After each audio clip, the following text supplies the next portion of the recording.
Assalamualaikum warahmatullahi wabarakatuh. Waalaikumsalam warahmatullahi wabarakatuh.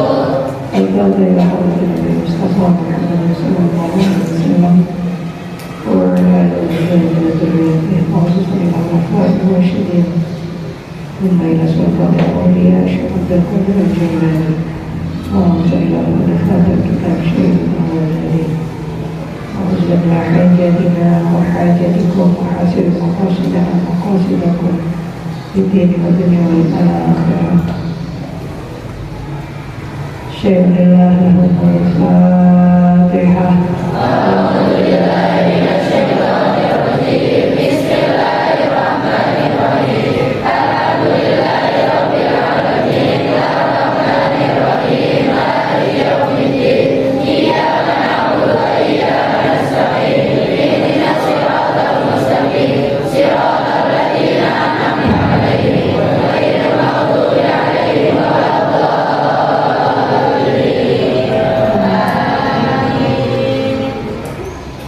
Bismillahirrahmanirrahim.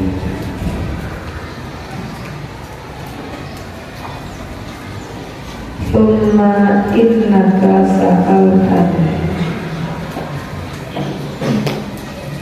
Thumma kemudian innaka sesungguhnya dirimu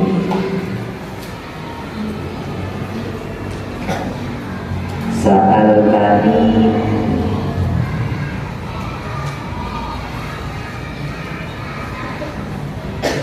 Sa'alani bertanya kepadaku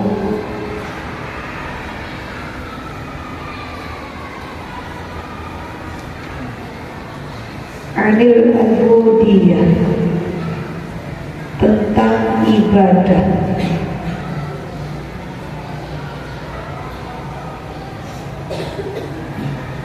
atau ubudiyah ini tentang cara beribadah pada Allah.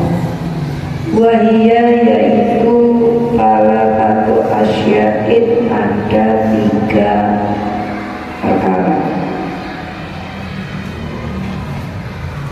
Ahaduha yang pertama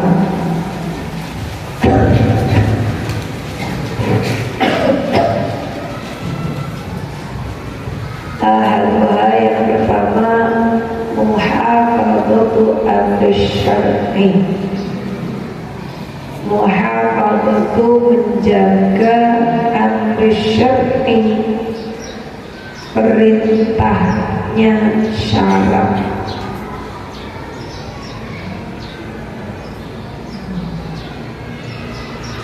Jadi ketika Imam Al-Ghazali ditanya seperti apa ubudiyah, ubudiyah itu hal-hal yang terkait dengan ibadah kepada siapa? Kepada Allah.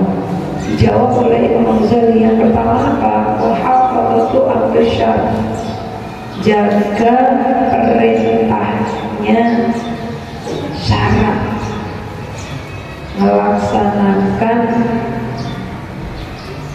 apa yang diperintahkan oleh syarak. Contoh syarak perintahkan kita untuk melaksanakan sholat berapa kali sehari? 5 waktu.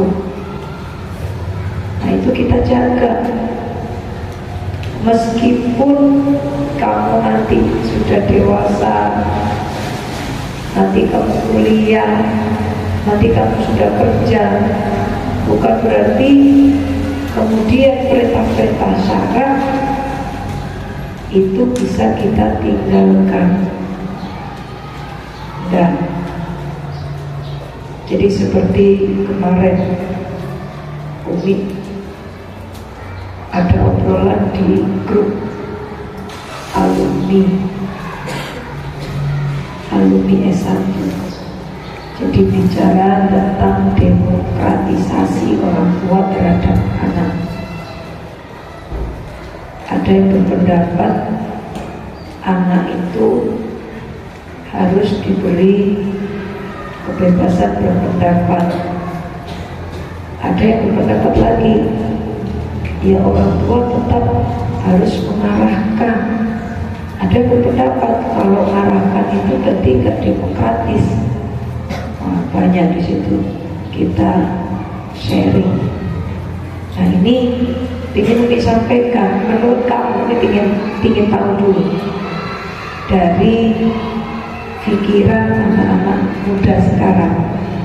Menurut kamu orang tua yang demokratis, kamu tahu demokratis kan?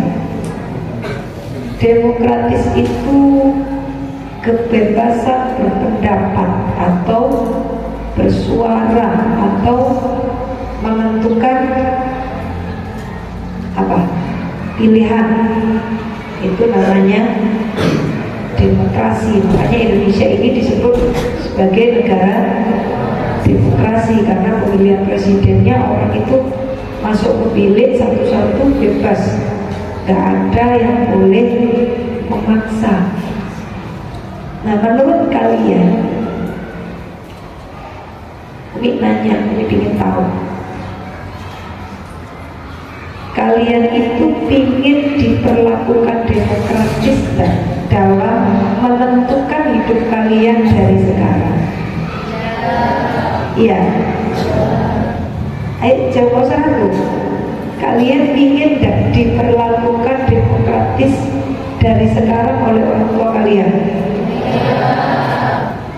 Iya apa enggak sih? Iya. Gen Z itu seperti itu ya. Jadi misalnya kamu dibebaskan, wis terserah kamu mau belajar apa enggak, kamu mau pilih baju kayak apa, kamu mau menentukan pun orang tua sudah tidak berhak untuk ikut campur gitu.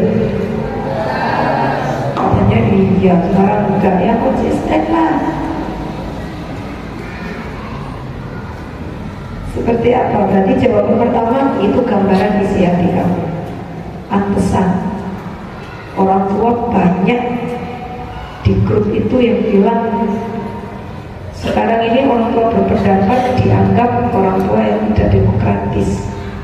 Nah ini mau nyampaikan aja, Mbak, Mas, ya. Kalian memang punya hak untuk berpendapat, itu betul. Kalian memang berhak untuk menentukan pilihan, itu betul. Betul, kalian berhak memang. Tapi pertanyaan Umi,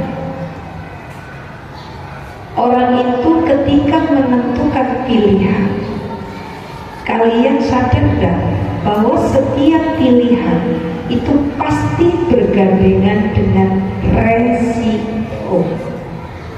Kalian ingat itu kan? Ayo Mas, Mbak, coba perhatikan, jangan pura-pura nggak dengar. Supaya apa? Umi ingin anak alfat jalan itu tidak salah memiliki pola pikir. Akhirnya bahaya. Orang tuamu nanti juga ikut-ikutan kamu dengan sesuatu yang kurang tepat. Nah ini Umi akan luruskan dulu. Pertama, betul kalian punya hak untuk berpendapat. Umi tidak menyalahkan, betul. Kalian boleh memilih, betul atau salah? Betul, bebas, silahkan. Monggo, kalian berpendapat jangan begini mama, iya enggak, saya enggak suka. Monggo, kalian berhak. Tapi ada tapinya. Pernahkah kalian berpikir dan sudah meyakini dalam pikiran kalian bahwa setiap pilihan dalam hidup itu bergandengan dengan apa? Bergandengan dengan apa, Mas? Resiko.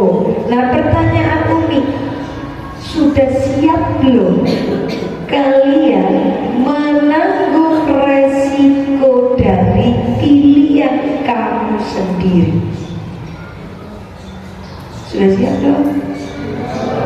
Ingat loh ya, kan kamu minta demokratis kok mamamu. Mama gak boleh milih, ini hak saya. pertanyaan selanjutnya, ketika ada resiko yang muncul dari pilihan kamu, kamu sudah siap belum menanggung tanpa ngaruh-ngaruh, istilahnya melibatkan orang tua? Sudah siap belum? Hah? Sudah siap belum? Terus kan kalau ada resiko siapa suruh nanggung? Ya mas, mbak, kamu kan ingin milih sendiri. Dari sekarang orang tua itu banyak yang jadi unik.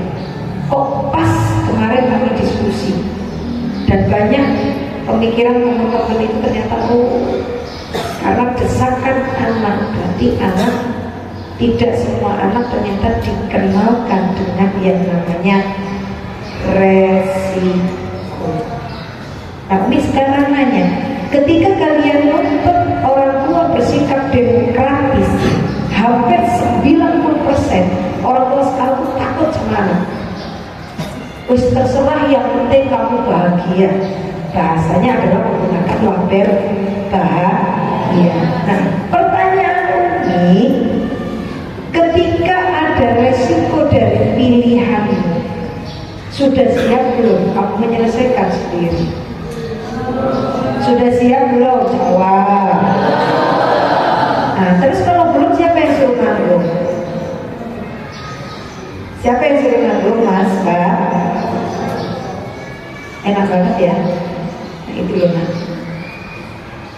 Makanya gunanya kita mempelajari Islam secara utuh, mempelajari kitab, ilmu apapun yang disampaikan secara utuh, dan memaknai betul, menyesuaikan konteks. Konteks itu keadaan.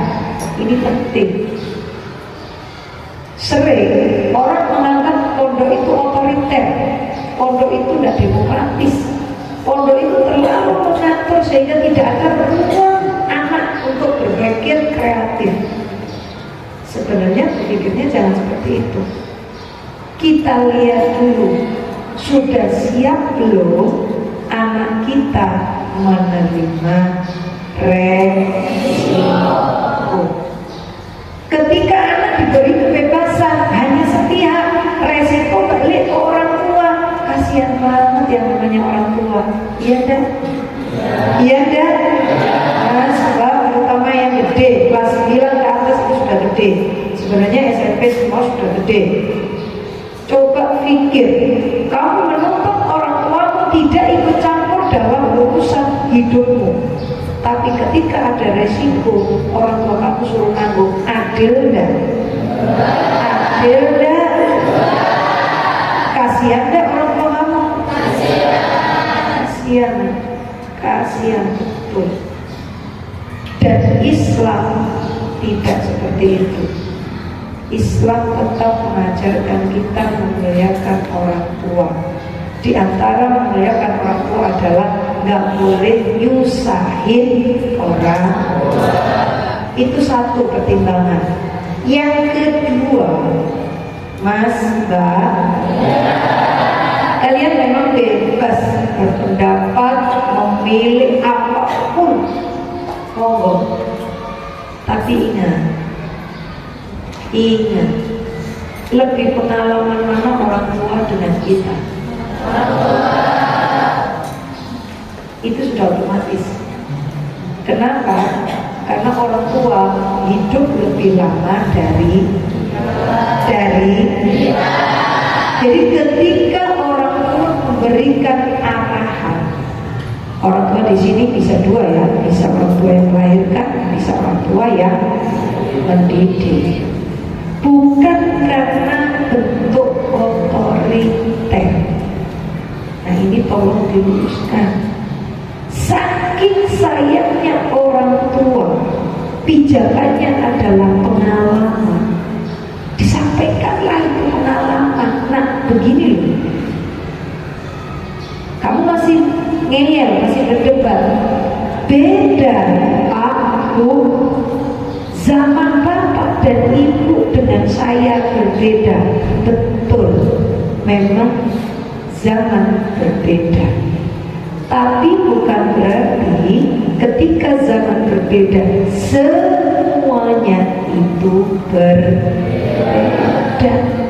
Islam aturannya tetap sama, cuman aplikasinya aja dalam wujud yang mungkin ada perbedaan. Makanya apa? Disinilah pentingnya komunikasi, pentingnya musyawarah. Di situ artinya apa? Kita tetap butuh yang namanya arahan orang tua. Jadi kalau orang tua memberikan arahan, guru memberikan arahan, bukan untuk otoriter, bukan, tetapi sebagai bahan pertimbangan kalian memutuskan suatu kebijakan. Paham Mbak Mas? Paham Mbak Mas? Jadi Umi ada berkahnya juga diskusi itu. Jadi ingat, pantesan kok banyak orang tua yang jabri ke Umi, saya cuma ingin anak saya bahagia, saya apa kata anak. Waduh, nah ini kita gak akan bisa bahagia, nah percaya ke Umi, kalau kita gak dapat arahan dari orang tua. Bisa, karena kita gak cukup pengalaman. Ibaratnya begini, kita mau ke pasar Tambun, kita punya mobil, orang tua cuma punya motor. Karena zaman dahulu lah istilahnya, orang tua cuma punya motor, kita punya mobil. Apakah jaminan kita lebih lancar ke Tambunnya? Jaminan atau tidak, Mas Kak? Kenapa kamu jawab kan? Sebelum macet, pertama apa? Yang penting kamu punya apa? Bukan. Satu yang penting, kamu sudah tahu belum Tambun itu di mana? Iya, kalau cuma Tambun, ini ibarat hidup nih, gitu. Wah, saya ingin pokoknya, pokoknya saya sekolahnya harus AC, harus tingkat 200. Kenapa? Kalau nggak gitu saya nggak pinter. Bisa. Tujuanmu adalah itu, goalmu adalah ke sana. Saya gengsi sekolah, apa cuma di lantai begini, gengsi saya. Tujuanmu Tambun, kamu tapi nggak tahu Tambun itu di mana. Sedangkan orang tua kamu yang sudah lebih lama, guru kamu yang sudah lebih lama, tentu sudah lebih paham tentang Tambun. Oh, dari saya sudah tahu Tambun itu di sana. Orang tua juga tahu. Tapi kamu sebatas tahu Tambun di sana. Orang tua lebih detail tahunya apa? Tambun itu di sana. Tambun itu kalau jam segini jam macet. Kalau lewat sini itu lebih lama. Ada jalan alternatif banyak. Iya kan ya? Nah, kalau kita cuma tahu Tambun, lewatnya mana pasar ini belok, Tambun udah mau macet mau enggak lewat situ. Ini contoh. Artinya apa? Apakah jaminan kita yang punya mobil dengan orang tua yang naik motor lebih cepat kita nyampainya? Lebih nyaman kita nyampainya? Ini contoh simpel tentang tujuan hidup perjalanan hidup benar Mas Mbak? Namanya apa? Muhafadzatu amri syar'i, jagalah perintah syara. Di antara perintah syara terkait dengan apa yang kami sampaikan hari ini adalah apa? Taatlah kepada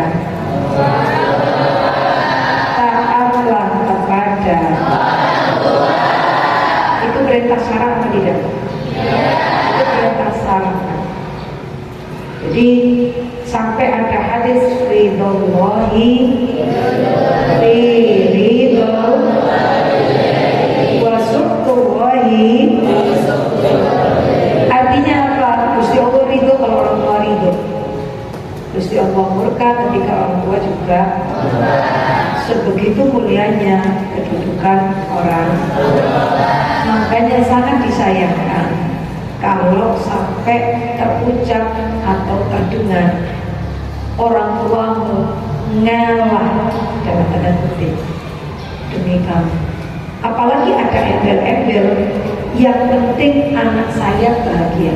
Jadi seolah-olah ketika orang tua ini gak nurut anak, anak gak bahagia. Oh, itu rasanya nyesek nih.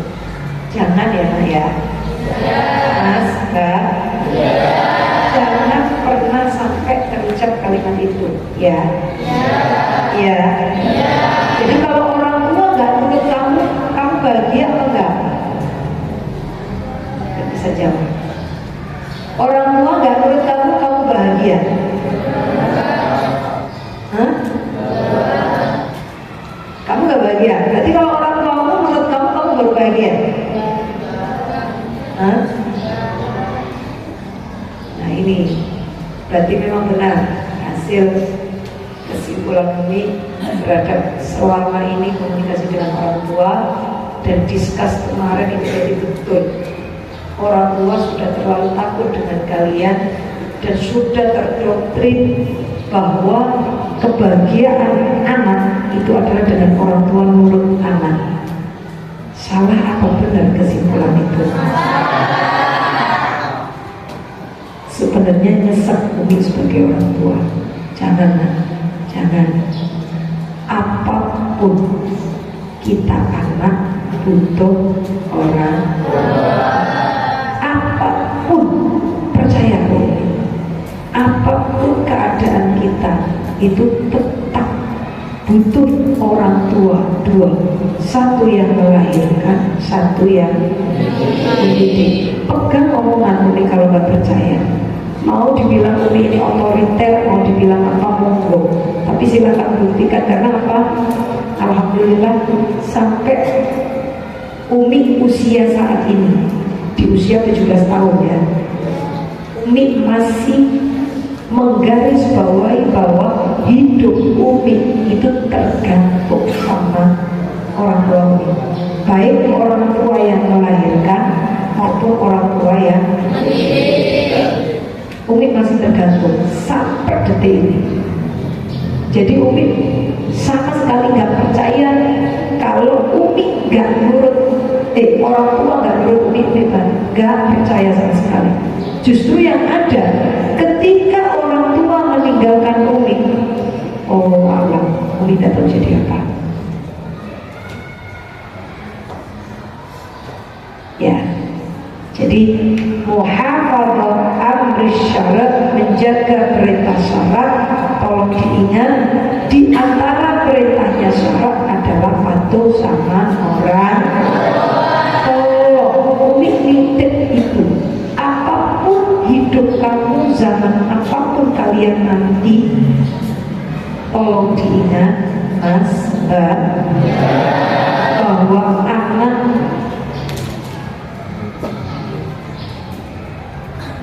itu wajib taat sama orang, bahwa guru itu wajib ditaati oleh murid.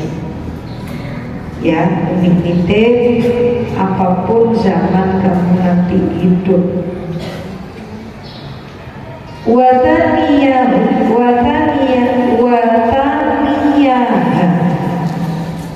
dan yang kedua ridho, menerima bil qodoi, terhadap qodho, terhadap ketentuan Allah, wal qadari, dan ketentuan Allah juga, wa qismatillahi ta'ala, wa qismatillahi ta'ala, dan apa yang Allah tentukan bagiannya untuk kita. Ini yang kemarin disampaikan, ada qadha, ada qadar. Masih ingat apa bedanya qadha dengan qadar? Kalau qadha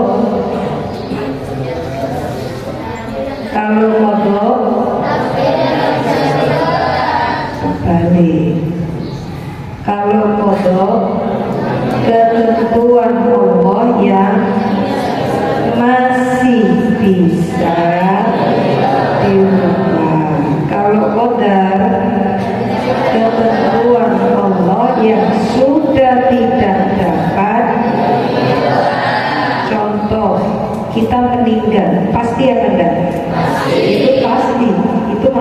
sodako, gak ada di antara kita yang gak meninggal.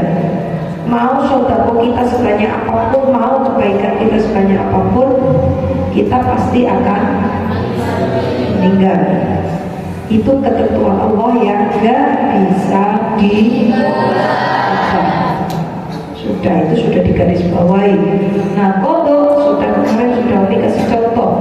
Jadi ada ketentuan Allah yang sudah ditetapkan oleh Allah, tapi masih bisa dirubah oleh Allah dengan melihat apa yang ada ikhtiarnya dari kita. Wadal itu adapun yang ketiga, tarku ridho nafsika, meninggalkan ridho terhadap dirimu sendiri. Tarku ridho nafsika, meninggalkan ridho terhadap dirimu sendiri. Fi talabi ridhollahi ta'ala, demi mencari ridhonya Allah. Jadi mengalahkan kesenangan kita, mengalahkan pilihan kita demi mendahulukan kesenangan atau pilihannya Allah Subhanahu wa Ta'ala. Contoh, menutup aurat itu ketentuan kita apa ketentuan Allah? Ketentuan kita apa ketentuan Allah? Kalau jujur-jujuran, kamu lebih suka pakai jilbab apa enggak? Kalau jujur-jujuran, kalau pakai mesti di kamar suka pakai, buru-buru di kamar, kalau masuk usul aja udah. Dengan alasan gerak nih, enakan gak pakai kerudung, gitu kan? Iya kan? Yang laki juga kayak gitu, jujur-jujuran. Kamu suka pakai celana panjang atau pendek? Pendek, sampai di atas lutut. Jangankan kok di tempat sana, di sini aja udah dijelaskan tidak boleh membuka aurat. Kamu masih sering membuka aurat. Nah, ini menunjukkan bahwa ada kepentingan kita, ada keinginan kita, tapi kita harus ingat bahwa Allah sudah menentukan bahwa kita yang sudah balik untuk menutup. Jadi meskipun mas, kamu itu lebih enak pakai celana pendek di atas lutut, tapi ketika kamu di tempat umum, di depan halaman, itu tempat umum, boleh tidak kita pakai celana pendek? Tidak boleh. Kenapa? Ya ini mendahulukan kepentingan Allah, mendahulukan ketentuan Allah, mendahulukan ridhonya Allah di atas kepentingan. Ya harus kamu ingat. Jadi untuk aurat itu ketentuan Allah, dan kita butuh ridhonya Allah. Makanya apa? Tolong mas, jangan keluar kamar mandi pakai anduk. Kamu main bola nggak pakai baju, pakai kaos pendek. Sudah, itu boleh apa tidak? Tidak boleh, karena kamu mainnya di tempat umum. Main bolanya boleh, tapi cara kita main bola yang tidak boleh.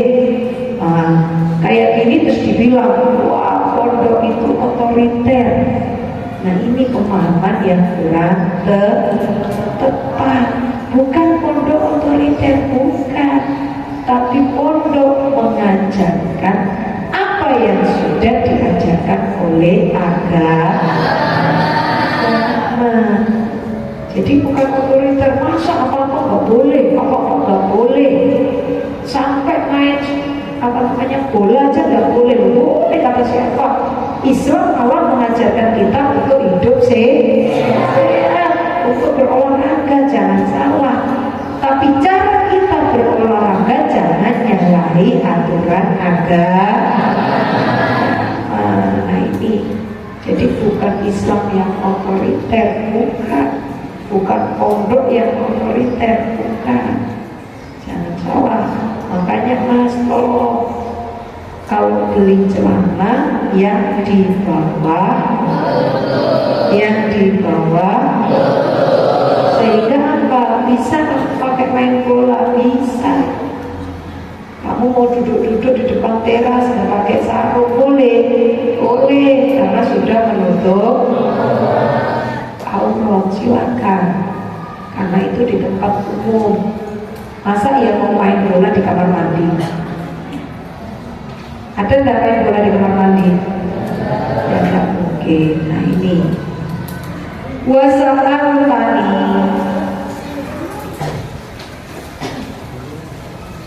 wasa'altani dan kamu bertanya kepadaku anit tawakkuli, tentang tawakal.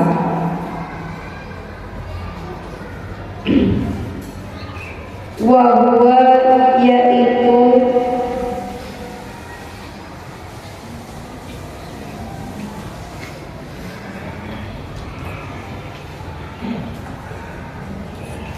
antas tahkimati koduka antas tahkima untuk menguatkan i'tiqaduka keyakinan kalian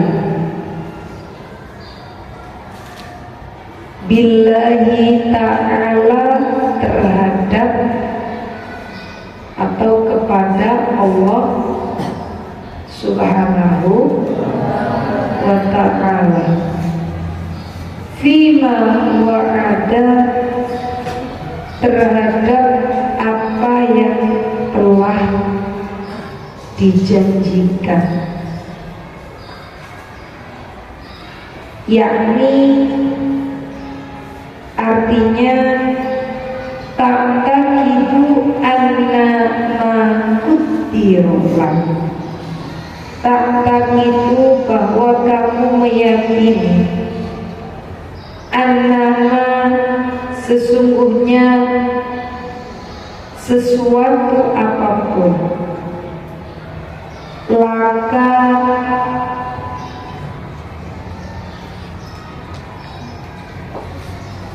yang ditentukan untukmu saya silu ilaika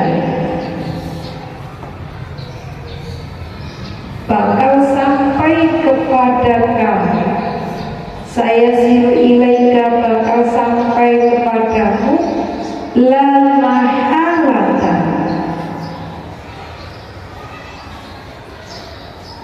la mahalata tidak ada yang bisa menghalangi wa inijtahada meskipun sungguh-sungguh kuluman tiap-tiap seseorang fil alami di dunia ini ala surfihi anka untuk menjauhkan darimu wa malam yuktam wa ma dan sesuatu apapun lam yuktab yang tidak ditentukan layasila ilaika tidak akan sampai kepadamu layasila ilaika tidak akan sampai padamu wa insa adaka jami'ul alam wa insa adaka meskipun semuanya menolongmu siapa jami'ul alami semua yang ada di dunia. Ini arti dari tawakal. Apa tawakal itu tadi? Meyakini apa yang sudah ditentukan oleh Allah untuk kita. Jadi setelah kita ikhtiar, usaha, kewajiban kita adalah tawakal. Tawakal itu apa?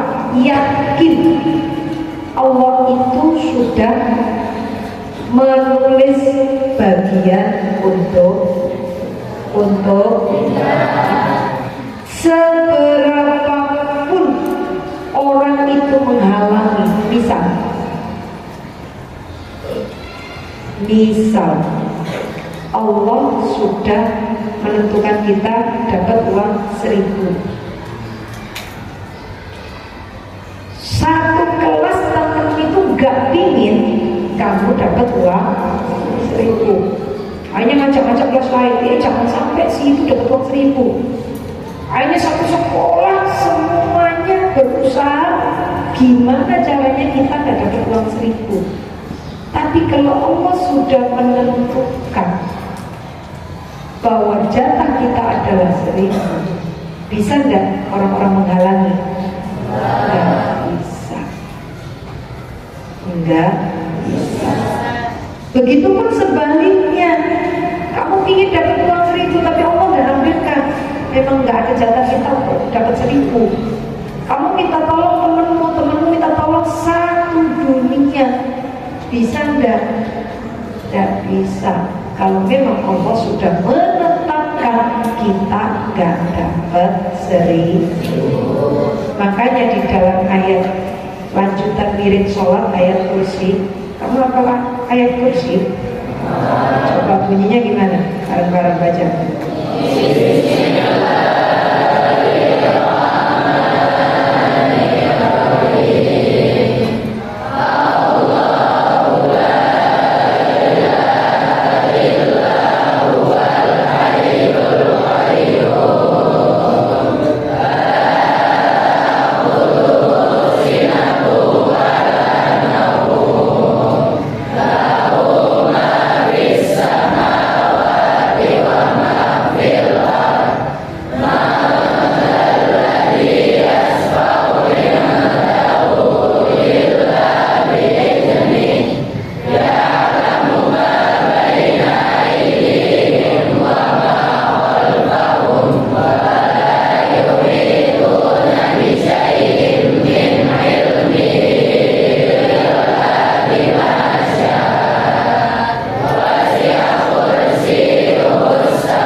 Dijelaskan tentang gambaran betapa maha kuasanya Allah Subhanahu wa ta'ala.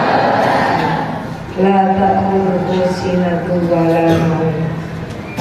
Allah itu tidak pernah tertidur, tidak pernah lemah, tidak pernah apapun. Jadi digambarkan betapa kekuasaan Allah ini adalah dunia seisinya beserta arsy, apapun yang ada di bawah naungan arsy itu di bawah tunduk kepada Allah.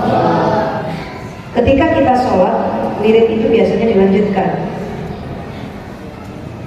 panjang, terus ada bunyi wa tu'izzu man tasha wa tudhillu man tasha biyadikal.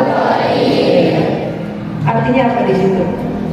Allah maha kuasa untuk memuliakan siapapun yang dikehendaki, dan Allah pun sangat mampu untuk merendahkan siapapun yang dikehendaki. Artinya apa? Kita mau dipermalukan kayak apa? Kalau Allah menghendaki itu izzu, saya muliakan orang itu, kira-kira kita bisa direndahkan enggak? Enggak. kita mau dicaci maki orang sedunia, kalau Allah yang ngangkat derajatnya, selesai. Orang itu mulia tetap mulia. Sebaliknya, naudzubillah, wa tudillu man tasya. Orang memuliakan kayak apa? Dia mencitrakan diri sebagai orang baik, orang begini. Kalau Allah sudah menghendaki hina, dibuka satu aibnya saja, sudah hancur. Ya pada. Contoh yang terjadi di Indonesia, apa yang sekarang sedang ramai tentang pemalsuan, kan gitu ya. Jadi kemarin pertama dipalsu dengan dioplos, Indonesia rugi ratusan. Setelah itu muncul emas itu ternyata setelah diselidiki, dipalsukan itu nilai kerugian negara di atas kerugian oplosan bensin. Coba, kalau bensin aja sampai 291 triliun, emas itu di atasnya itu. Itu kalau uang segitu untuk pendidikan dan kesehatan, kalian itu bisa sekolah gratis, bisa makannya nggak cuma pakai apa, sehari sekali pakai yang sederhana. Kalau sekarang cuma pakai kue sama kurma, lebih dari itu kalau uang itu tidak dikorupsi. Nah, setelah diselidiki siapa, ternyata sudah ditemukan bahwa backupnya dari oplosan bensin adalah orang yang selama ini citranya sangat positif. Dia figur yang seolah-olah selama ini itu tidak pernah korupsi, yang benar-benar belain Indonesia ini supaya maju. Ternyata Allah ketika membuka aib satu saja sudah. Sekarang dikejar wartawan aja sudah tidak berani. Biasanya dia sering manggil wartawan, karena apa? Memang citranya selama ini positif. Tidak nyangka bahwa figur itu ternyata yang backup oplosan bensin. Tuh, berapa tahun beliau membangun karir dengan citra seolah-olah beliau itu orang yang baik. Tapi ketika Gusti Allah menghendaki wa tudillu man tasya, dah selesai. Nah, seperti itu contoh. Jadi apa? Tawakal. Kita harus percaya bahwa apapun yang sudah ditentukan oleh Allah tidak bisa dirubah oleh siapa. Makanya apa? Tugas kita adalah ikhtiar, raih Gusti Allah dulu. Kita kejar kodoknya dulu sebelum menuju ke qadar. Jadi ketentuan Allah itu sebelum menuju ke qadar ada kesempatan kodok dulu. Contoh tadi apa? Meninggal. Allah menentukan kita pasti meninggal. Itu kodok apa qadar? Kodok apa qadar? Qadar. Mungkin ini contoh, Naili ditentukan meninggal usia 22 tahun misal. Naili ditentukan Naili akan meninggal pada usia 22 tahun. Tapi karena Naili mungkin ada amal ibadah yang diterima, sehingga apa? Naili pada saat usia 22 tahun, Naili menjadi salah satu korban gempa. Gempa apa waktu itu? Jogja. Itu sangat parah. Satu kampung ludes, habis bangunannya, tinggal satu bangunan masjid dan satu rumah yang di dalamnya ada Naili. Jangan salah, lemari itu sudah muter, sudah kayak dilempar-lempar di depannya Naili. Sepeda motor itu sudah lempar-lempar. Naili cuma bisa istighfar, kemudian syahadat dan pasrah. 99% rasanya sudah meninggal. Karena rumah sebelah Naili meninggal, ditemukan meninggal. Satu rumah itu bisa keluar kecuali Naili saja. Nah ini contoh kodok dengan kodar. Jadi mungkin bisa jadi saat itu adalah aslinya sudah ditentukan meninggal. Tapi karena Allah memiliki kodok, ada ketentuan yang bisa diubah.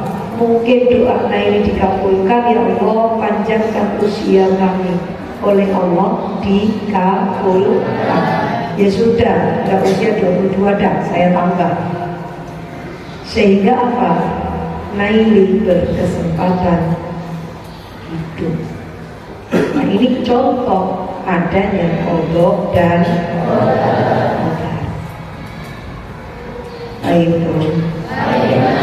Wasa'al kami dan saya dan kamu bertanya kepada saya. Dan kamu bertanya kepada saya anil ikhlasi, tentang ikhlas. Wa huwa yaitu antakuna a'maluka. Antakuna a'maluka, kamu menjadikan seluruh amal perbuatanmu, kulluha seluruhnya, lillahi ta'ala, hanya karena Allah Ta'ala. Lillahi ta'ala, hanya karena Allah Ta'ala. Wala yartahu qalbuka, wala yartahu, dan tidak nyaman qalbuka, hatimu, bimahamidin nasi, dengan adanya pujian manusia. Wala tubali, dan tidak peduli bimadammatihim, dengan caci maki mereka. Jadi ikhlas itu apa? Menjadikan amal kita berbuat apapun tujuannya hanya Allah Subhanahu. Hendak nyari dipuji, justru gak nyaman ketika dipuji orang, dan gak susah, gak peduli ketika dicaci maki oleh orang lain. Itu berarti ikhlas. Contoh, kamu ngajar, atau kamu jadi murid, kamu jadi ketua kelas. Ada yang jadi ketua kelas? Ada yang jadi ketua kelas? Kamu ingetin temenmu, bener-bener kamu ingetin. Ayo teman-teman, peraturannya jangan buang sampah, jangan sampai datang ke kelas gunakan semua antri. Ada teman menyeletuk, sok-sokan, ingin dipuji sama Umi, niru Umi, sok-sokan. Ada teman yang kayak gitu? Pasti ada. Pasti ada. Wah iya, paling kali ini. Besok kalau dia nggak jadi ketua kelas, dia paling sering langgan, banyak caci maki. Tapi kalau orang ikhlas, peduli apa enggak? Peduli. Udah orang ngomong apa kita terserah. Pokoknya saya tugasnya adalah mengingatkan, harus tertib pada peraturan. Karena apa? Nanti di akhirat saya harus mempertanggungjawabkan. Begitupun ketika ada orang puji, memang benar, ketua kelas itu gak ada yang lebih hebat selain dia. Lihat loh, begitu dia jadi ketua kelas, tertib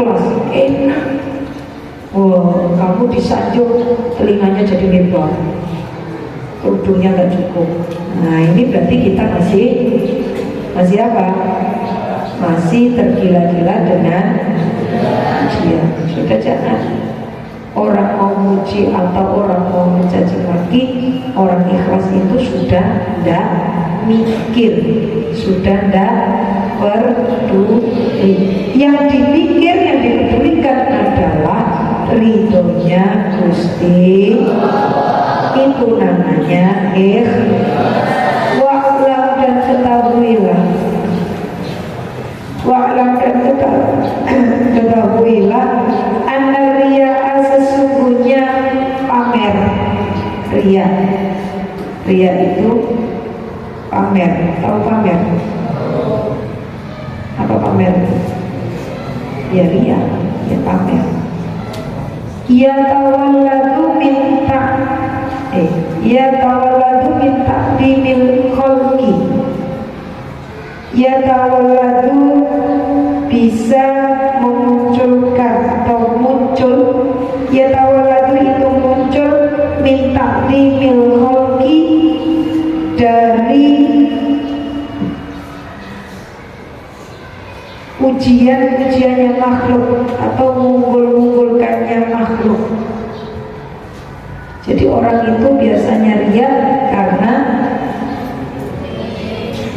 dianggap unggul dari makhluk yang lain. Wa ilajuhu antarahum, wa ilajuhu, adapun obatnya, antarahum musakhirin, antarahum hendaknya kamu melihat yang lain, musakhorina adalah hina. Semua kita itu hina tahtal qudrati, di bawah kekuasaannya Gusti Allah. Wa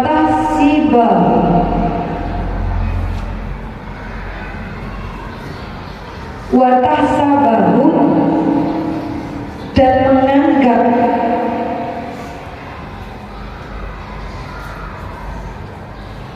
kaljanadati,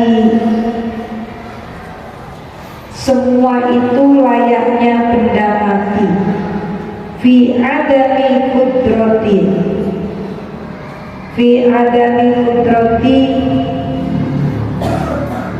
dengan tidak adanya kemampuan isolir rohati, untuk mendatangkan rasa bahagia, wal masyaqqati, dan kesusahan. Litakhluso, agar kalian selamat, min muraatihim,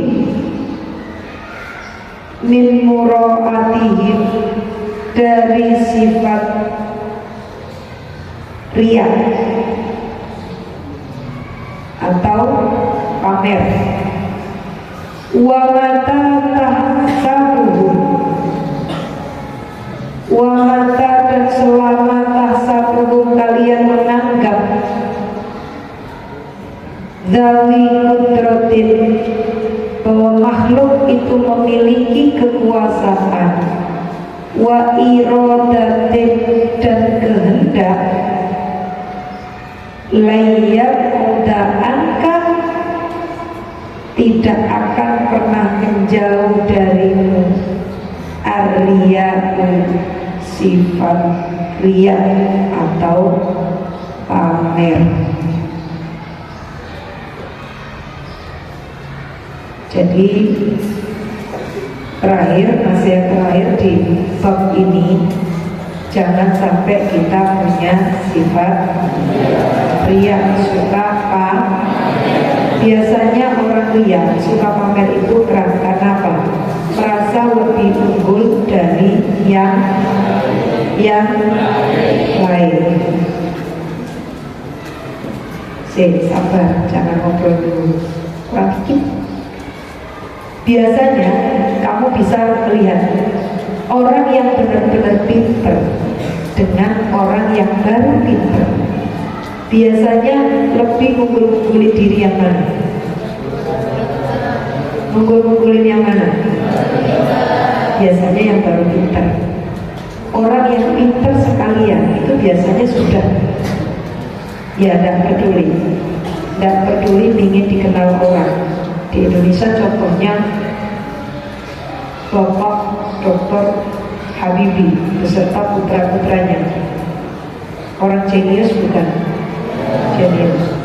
Tapi beliau justru tidak pernah ingin menunjukkan diri sebagai orang yang jenius. Putra-putranya itu juga tidak jauh beda dengan ayahnya di Jerman sebagai insinyur mesin juga sama, membuat pesawat sama halnya dengan ayah beliau. Tapi kamu kenal putranya? Nah, itu bukti bahwa beliau gantian sebentar aja. Orang yang justru benar-benar pintar justru tidak butuh untuk dikenal orang bahwa dirinya pintar. Sama orang yang benar-benar kaya juga kayak gitu. Orang yang benar-benar kaya dengan orang yang baru kaya atau orang yang sedikit kaya itu beda. Biasanya orang yang benar-benar kaya justru malah tidak butuh pengakuan. Tapi kalau yang sering muncul di TikTok, contoh apa sekarang yang lagi ribut itu, yang kosmetik overclaim, ikuti kamu ya? Nah itu kan yang punya heboh-heboh ya. Padahal ada kosmetik yang dulu mungkin zaman kamu belum lahir. Ada bedak emas, tahu bedak emas? Biasanya ditempelin di pantat anak-anak ya. Oh itu kan bagus banget, jangan salah. Bedak emas itu mulai dari kecil sampai sekarang masih ada. Atau misalnya merek Wardah, pernah kenal? Siapa pemilik Wardah? Itu asetnya justru triliunan. Tapi pernah kamu ngerti yang punya siapa? Justru yang punya tidak pernah muncul. Kalau bahasa sekarang tidak pernah flexing. Nah itu membuktikan di sini bahwa biasanya orang yang ria, orang yang pamer itu justru malah belum dalam. Ibarat kalau air itu kalau belum dalam, malah masih dangkal. Ilmunya masih dangkal, mungkin hartanya masih dangkal, keahliannya masih dangkal, pengalamannya masih dangkal. Justru kalau orang dalam sudah tidak butuh. Iya benar? Iya benar? Iya benar? Ya paling simpel lagi. Biasanya kalau orang kaya itu pakainya perhiasan apa? Bukan emas lagi, apa? Berlian, bintang. Berlian itu besar atau kecil? Kecil. Jadi kalau orang semakin mahal, itu kalau pakainya kecil. Tapi jangan salah, ada yang harganya sampai miliaran. Nah ada orang yang pakai emas dari apa ini namanya ini? Sini sampai sini ada enggak? Sampai kalau naik gini. Ada yang kalungnya untuk ujung sampai gini. Ada apa enggak? Ada. Padahal kalau dijual lebih mahal ya. Nah itu menunjukkan. Jadi orang yang sesungguhnya itu malah tidak butuh pengakuan. Makanya kalau kita masih suka pamer, ada yang masih suka pamer, berarti kita sebenarnya belum dalam, belum layak. Paham Mbak Mas? Bisa lagi kalau kita masih suka pamer punya mobil, biasanya ketahuan mobil kita berarti cuma satu, kan gitu ya. baru beli dan itu pun bunyinya dit dit dit apa? Itu biasanya. Nah, makanya jangan suka jangan suka pamer. Apapun itu tidak layak untuk kita pamerkan. Kenapa? Lanjutannya di sini dijelaskan, karena yang punya kekuasaan yang sesungguhnya hanya siapa? Gusti. Buktinya apa? Bisa nggak kamu mendatangkan kebahagiaan untuk dirimu sendiri? Bisa nggak? Kalau kamu hari ini lagi susah, bisa nggak susah itu kamu ubah jadi bahagia? Tidak bisa. Gusti Allah kalau ngasih musibah, bisa nggak kamu tolak? Itu bukti apa yang layak kita banggakan? Tidak ada. Sudah. Kalau Gusti Allah takdirkan kita hari ini nangis karena susah, kita mau bahagia, nggak bisa. Bisanya adalah pasrah ke Gusti Allah. Ya Allah, saya susah, tapi saya ingin ketawa hari ini. Sudah, nggak bisa. Itu bukti apa yang layak kita pamerkan. Nggak ada. Ayo, oh bangga. Sudah jam 9. Besok kita masuk nasihat yang ke